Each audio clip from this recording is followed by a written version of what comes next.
Today on Christmas Day, we are celebrating the birth of Jesus Christ. जैसे आप सब लोग जानते हो कि आज क्रिसमस के दिन पर हम यीशु मसीह के जन्म को मना रहे हैं.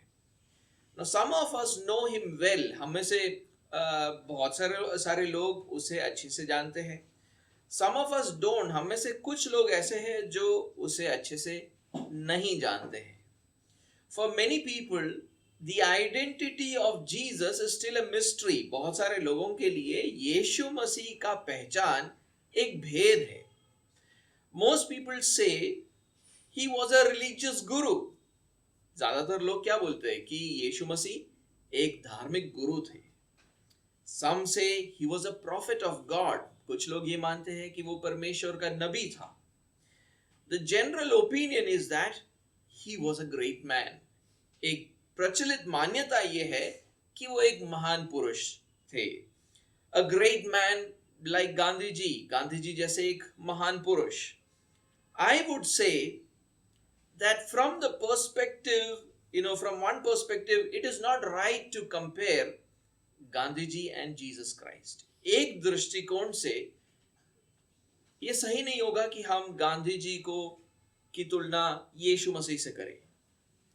But I would also say that from another perspective, we can compare Gandhi ji and other human beings with Jesus Christ. लेकिन एक दूसरे दृष्टिकोण से हम गांधी जी और ऐसे महान जो लोग हैं उनकी तुलना यीशु मसीह से कर भी सकते हैं. So I want to talk to you about three things about Jesus. हम आज सुबह मैं आपके साथ तीन विषयों को आपके सामने रखना चाहता हूं यीशु मसीह के बारे में. And the first is his divinity. और पहली बात है उसका परमेश्वरत्व. Now I say that it is not right to compare Jesus to other human beings because Jesus is divine in nature. मैंने ये कहा कि यीशु मसीह की तुलना किसी मनुष्य से करना ये सही इसलिए नहीं होगा क्योंकि यीशु मसीह का एक दिव्य चरित्र है. He was not merely a man. वो सिर्फ एक साधारण मनुष्य नहीं था. He was conceived in his mother's womb through the exercise of God's power. परमेश्वर के सामर्थ के कार्य के द्वारा उनकी उत्पत्ति उनके मां के गर्भ में हुआ था. His birth was not a result of a relationship between a man and a woman. उनका जन्म एक पुरुष और स्त्री के संबंध का परिणाम नहीं था. In fact, his mother Mary was a virgin when he was conceived in her womb. बल्कि मरियम जो उसकी मां थी वो एक कुंवारी थी जब उसके गर्भ में यीशु उत्पन्न हुआ. That is why an angel comes and tells Virgin Mary that the Holy Spirit will come upon you and the power of the Most High will overshadow you, and for that reason the Holy Child shall be called the Son of God. उसीलिए हमने वो video के अंदर देखा कि स्वर्गदूत आकर कुंवारी मरियम से कहता है पवित्र आत्मा तुझ पर उतरेगा और परम प्रधान की सामर्थ तुझ पर छाया करेगी, इसलिए वह पवित्र जो उत्पन्न होने वाला है परमेश्वर का पुत्र कहलाएगा. He is the Son of God. वो परमेश्वर का पुत्र है. The Son of God did not come into existence when he was born. देखिए परमेश्वर के पुत्र का अस्तित्व उसके जन्म से नहीं हुआ. No, he existed from all eternity. बल्कि उसका अस्तित्व तो अनंतता से है. He existed before this universe was created. इस संसार की सृष्टि से पहले उसका अस्तित्व था. He is the word through which God created the universe. वो तो परमेश्वर का वो वचन है जिसके द्वारा इस संसार की रचना हुई. That is why the Bible says, in the beginning was the word, and the word was with God, and the word was God.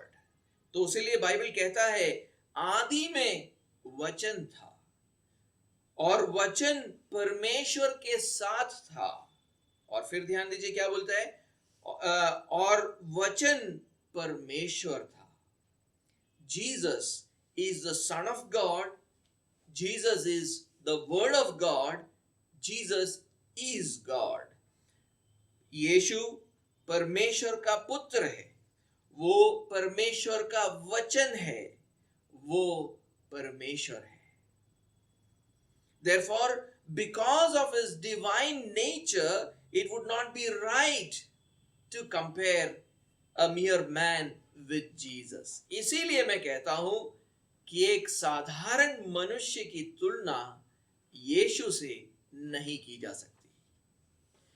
The second thing that I want to say is about his humanity. दूसरी बात जो मैं उसके बारे में आज बताना चाहूंगा वो है उसका मनुष्यत्व. With respect to his life here on earth, it would be right to compare great men like Gandhiji with Jesus. जहां तक यीशु के पृथ्वी पर का जो जीवन है, उनकी तुलना अगर गांधी जी जैसे महान लोगों से की जाए तो सही भी है. Because Jesus had two natures, क्योंकि यीशु के दो चरित्र हैं. He has a divine nature, उसका एक दिव्य चरित्र है. He has a human nature, उसका एक मानवीय चरित्र है. वो एक ही समय पर पूरी तरीके से परमेश्वर, एक ही समय पर पूरी तरीके से मनुष्य भी था. He is at the same time fully God and fully man. When he was in this world, just like any other human being, he felt tired, he felt hungry, he felt thirsty, and he felt pain. वो जब इस दुनिया में थे, जैसा किसी भी मनुष्य के साथ होता है, उन्होंने भी थकाव, भूख, प्यास और दर्द का अनुभव किया. Being God did not make his human existence any easy. परमेश्वर होने से उनका मानवीय जीवन आसान नहीं था. But despite facing all the human challenges, the Bible says that he did not sin. पर उनका मानवीय जीवन आसान नहीं हुआ. उनका मानवीय चुनौतियों का सामना करने के बावजूद बाइबल कहता है कि उन्होंने पाप नहीं किया. The Bible says he committed no sin, nor was any deceit found in his mouth. And while being reviled, he did not revile in return. While suffering, he uttered no threats. Bible कहता है ना तो उसने पाप किया और ना उसके मुंह से छल की कोई बात निकली. वह गाली सुनकर गाली नहीं देता था और दुख उठाकर किसी को भी धमकी नहीं देता था.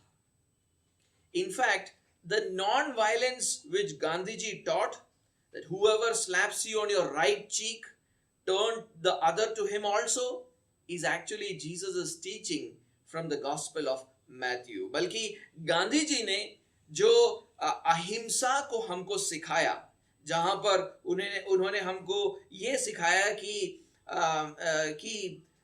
जो कोई तेरे दाहिने गाल पर थप्पड़ मारे उसको उसकी और दूसरा भी फेर दे, ये यीशु की शिक्षा थी, जो इसको आप मत्ती के सुसमाचार में पढ़ सकते हो. Jesus was perfectly obedient to God. यीशु ने सिद्धता से परमेश्वर की आज्ञाओं को माना. As a man, he is the perfect role model for every human being. एक मनुष्य होकर वो हर मनुष्य के लिए एक सिद्ध आदर्श है. तीसरी बात, the third thing, his salvation, उसका उद्धार. ये महत्वपूर्ण है. This is very important. Jesus' obedience to God was perfected on a cruel cross. परमेश्वर के प्रति यीशु की आज्ञाकारिता सिद्ध हुई एक क्रूर क्रूश के ऊपर. The Bible says, being found in appearance as a man, he humbled himself by being obedient to the point of death, even death on a cross. Bible कहता है मनुष्य के रूप में प्रकट होकर अपने आप को दीन किया और यहां तक आज्ञाकारी रहा कि मृत्यु, हाँ, क्रूस की मृत्यु भी सह ली. But the crucial question is, why did Jesus have to die on the cross? लेकिन महत्वपूर्ण सवाल यह है कि यीशु को एक क्रूस पर मरने की क्या जरूरत थी? The answer is to save his people from their sins. उत्तर यह है कि वो अपने लोगों को उनके पापों से उद्धार करे, इसलिए वो एक क्रूस पर मरा. Now every religion talks about sin. देखिए, हर धर्म पाप के बारे में बताता है. Every religion teaches us about the consequences of sin. हर एक धर्म हमें पाप के परिणामों के बारे में भी सिखाता है. Most religions teach us that we can save ourselves from the consequences of sin. ज्यादातर धर्म हमें यह सिखाते हैं कि हम अपने आप को पाप के परिणामों से बचा सकते हैं. That with our good deeds we can nullify our bad deeds. कि हम अपने अच्छे कर्मों से अपने बुरे कर्मों के प्रभाव को खत्म कर सकते हैं. That is where Jesus' message differs from all other spiritual gurus. यहां पर यीशु मसीह का संदेश, उसका सुसमाचार जो है, वो दूसरे धार्मिक गुरुओं से बिल्कुल अलग हो जाता है. Jesus says, it is impossible for a man to attain salvation with his good deeds. यीशु कहता है कि मनुष्य से ये नहीं हो सकता है कि वो अपने अच्छे कर्मों से उद्धार पाए. He says, out of the heart of men proceed evil thoughts, fornications, thefts, murders, adulteries, deeds of coveting and wickedness, as well as deceit, sensuality, envy, slander, pride and foolishness. यीशु ने कहा, मनुष्य के मन से बुरे बुरे विचार, अर्थात व्यभिचार, चोरी, हत्या, परस्त्रीगमन, लोभ, दुष्टता, छल, लुचपन, कुदृष्टि, निंदा, अभिमान और मूर्खता निकलती है. Before we commit a sin, it exists as an evil thought in our heart. हम कोई भी पाप करने से पहले वो पाप हमारे मन में बुरे विचार के रूप में मौजूद होता है. So our heart is like a sin factory. हमारा जो हृदय है, हमारा जो मन है, एक पाप की फैक्ट्री के समान है. Churning hundreds of evil thoughts every day, हर दिन अनगिनत बुरे विचारों को उत्पन्न करता रहता है. Here is a question. मैं आपके सामने एक सवाल रखना चाहता हूं. How many good deeds will a man have to do in order to cover his evil deeds? एक मनुष्य को अपने बुरे कर्मों को छुपाने के लिए कितने अच्छे कर्मों को उत्पन्न करना होगा? That is why Jesus says, it is impossible for a man to attain salvation with his good deeds. इसीलिए यीशु कहता है, मनुष्य से ये नहीं हो सकता है कि वो अपने अच्छे कर्मों से उद्धार पाए. For all those who try to gain salvation with their good deeds, life becomes a burden. जो लोग अपने अच्छे कर्मों से अपना उद्धार पाने की सोचते हैं, उनके लिए जीवन एक बोझ बन जाता है. No matter what we do, the burden of our guilt only keeps increasing. भले हम जो कुछ भी करें, लेकिन हमारे दोष का जो बोझ है, वो हम पर सिर्फ बढ़ता रहता है, बढ़ता रहता है. Therefore, the wrath of God is upon every man. उसीलिए परमेश्वर का क्रोध हर मनुष्य के ऊपर है. And it is going to fall on us one day. और वो क्रोध एक दिन हर मनुष्य पर गिरेगा. A day when every bit of God's grace will be stripped away from our lives. एक ऐसा दिन जब हमारे जिंदगियों से परमेश्वर के अनुग्रह का हर कतरा छीन लिया जाएगा. We will experience only God's wrath. हम सिर्फ परमेश्वर के क्रोध का अनुभव करेंगे. And we cannot satisfy God's wrath. हम परमेश्वर के क्रोध को कभी पूरा या तृप्त नहीं कर सकते. It will not come to an end. उसका कोई अंत नहीं है. Therefore, eternity is a frightening future for every man. इसलिए हर एक मनुष्य के लिए अनंतता एक डरावना भविष्य है. No one can be saved from it without God's grace. परमेश्वर के अनुग्रह के बिना कोई भी बच नहीं सकता है. That is why Christmas brought hope for sinful mankind. इसलिए क्रिसमस पापी मानव जाति के लिए आशा को लेकर आता है. God's grace came to us when he sent his son for us. परमेश्वर का अनुग्रह हमारे पास आया जब परमेश्वर ने अपने एकलौते पुत्र को हमारे लिए भेजा. What was impossible for man was made possible through Jesus. जो मनुष्य के लिए नामुमकिन था, जो मनुष्य से नहीं हो सकता था, वो यीशु से हो सकता था.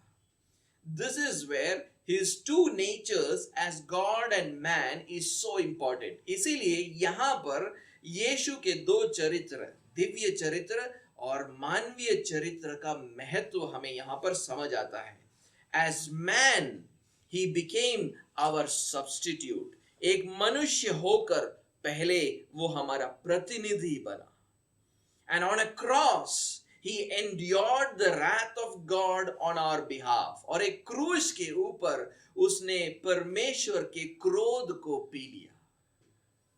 आप बाइबल पढ़ोगे तो 3 घंटे वो क्रूस पर था, अंधकार छा जाता है और वो 3 घंटे वो परमेश्वर के क्रोध को पीता है जो हम पर आना चाहिए था. On that cross, for 3 hours, he absorbed the wrath of God which was supposed to fall on us. An innocent lamb became the sacrifice for sinful men. एक निर्दोष मेमना पापी मनुष्य के लिए बलि बनता है. Because he is the eternal Son of God, और क्योंकि वो परमेश्वर का अनंत पुत्र है, he was able to endure the eternal wrath of God. उसलिए वो परमेश्वर के अनंत क्रोध को पी सका. जिस अनंत क्रोध को हम जैसे सीमित मनुष्य नहीं ले सकते थे, उसको उसने लिया. The unending wrath of God which we could not take it, he took it upon himself. He was able to satisfy God's wrath towards us. हमारे प्रति परमेश्वर का जो क्रोध था उसको उसने पी लिया. Therefore Jesus is the Messiah. उसीलिए यीशु मसीहा है. The meaning of his name is Lord is salvation. उसीलिए उसके नाम का अर्थ है परमेश्वर ही उद्धार है. God vindicated his sacrifice on the cross by resurrecting him from the dead. और परमेश्वर ने उसको मृत्यु से जिलाकर उसके बलिदान को सही ठहराया. And he made him the king of the universe. और उसने उसको इस संसार का राजा बनाया है. Today Jesus rules over every power in this universe. आज यीशु इस संसार के हर ताकत पर राज्य करता है. When as I conclude, मैं यहाँ पर खत्म करना चाहूँगा. All those who believe that Jesus is the Son of God, that Jesus is the Messiah who died on the cross for our sins, that he rose from the dead and rules over this universe, they will receive God's forgiveness and Jesus' righteousness as a gift. They will receive salvation as a gift. आज के दिन जो कोई इस बात पर विश्वास करे कि यीशु मसीह परमेश्वर का पुत्र है, वो यीशु मसीह मसीहा है जो क्रूस पर आकर हमारे पापों के लिए मरा, वो जो मृत्यु से जी उठा और आज इस संसार का राजा है, उन लोगों को परमेश्वर की ओर से क्षमा और यीशु की धार्मिकता को एक दान के रूप में दिया जाता है। ये उद्धार एक दान के रूप में आपको दिया जाता है। इसके लिए आपको कुछ भी करने की जरूरत नहीं है, विश्वास करने की जरूरत है। You don't need to earn the salvation. It is something that you receive through faith. विश्वास के द्वारा आप इस उद्धार को पाते हो। That is why it is a gift. ये salvation जो है, ये उद्धार जो है, वो एक तोहफा है जो आपके लिए आज सुबह ऑफर किया जाता है। They will receive salvation as a gift. The burden of their guilt will be lifted from their hearts. आज सुबह आप अगर इन बातों के ऊपर विश्वास करोगे तो आपके हृदयों में जो दोष का बोझ था वो उठ जाएगा।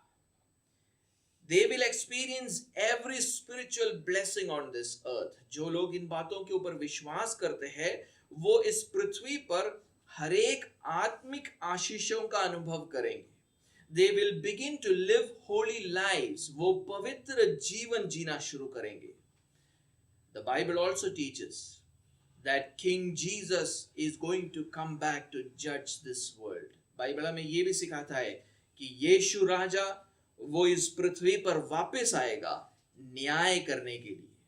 And at his second coming, all those who believed in him will resurrect from their death. और जिन लोगों ने भी इस पृथ्वी पर उस पर विश्वास किया था वो मृत्यु से जी उठेंगे and receive every physical blessing in heaven. और स्वर्ग में हर एक शारीरिक आशीष का अनुभव करेंगे।